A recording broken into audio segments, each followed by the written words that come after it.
এক জায়গায় এরশাদ হয়েছে, নিঃসন্দেহে আল্লাহ তাআলা বীজ ও আটিকে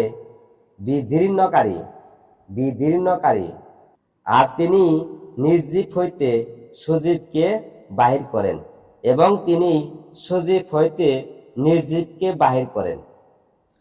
তিনি তো আল্লাহ, যাহার এরূপ কুদরত রহিয়াছে। সুতরাং তোমরা আল্লাহ তাআলাকে ছাড়িয়া অপরের দিকে কোথায় চলিয়া যাইতেছ? সেই আল্লাহ রাত্র হইতে প্রভাতের বিকাশকারী, আর তিনি রাত্রিকে আরামের জন্য বানিয়েছেন। তিনি সূর্য ও চন্দ্রের চলনকে হিসাব মতো রাখিয়াছেন, এবং উহাদের গতির হিসাব এমন সত্তার পক্ষ হইতে নির্ধারিত আছে, যিনি বড় ক্ষমতাবান ও মহাজ্ঞানী।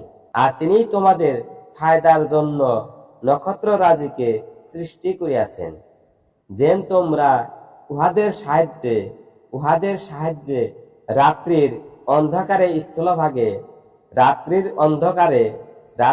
অন্ধকারে স্থলভাগে এবং সমুদ্র পথের সন্ধান লাভ করিতে পারো।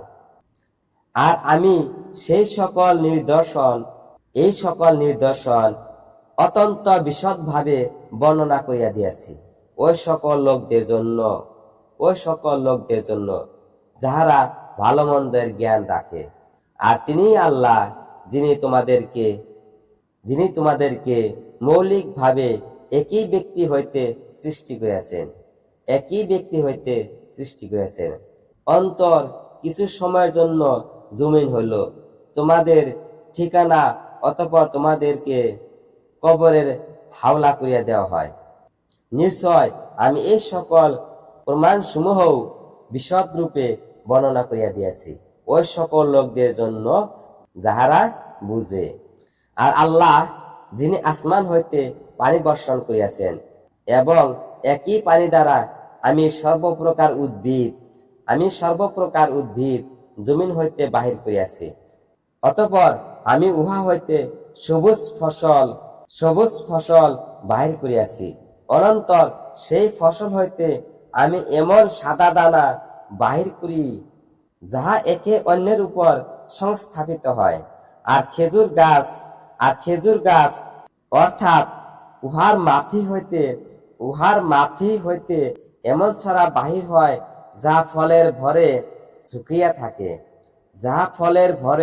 ঝুঁকিয়া থাকে। অনন্তর সেই একই পানি হইতে আঙ্গুরের বাগান, জয়তুন এবং আনারের গাছ সৃষ্টি করিয়াছি, যাহার ফল রং আকার ও স্বাদের দিক হইতে একে অন্যের সদৃশ। আবার কতকগুলি অসাদৃশ্য প্রত্যেক গাছের প্রতি একটু গভীরভাবে লক্ষ্য করিয়া দেখো, যখন উহা ফলবান হয়, একেবারেই কাঁচা ও বিষাদ। অতঃপর উহার পাকিবার মধ্যেও গভীরভাবে চিন্তা করিয়া দেখো যে ওই সময় সমুদয় গুণাবলীতে পরিপূর্ণ হয়ে যায়। নিঃসন্দেহে একিন ওয়ালা ব্যক্তিদের জন্য ওই সব বস্তুর মধ্যে নিদর্শন সমূহ রহিয়াছে। সূরা আল-আম 95 থেকে 99 আয়াত।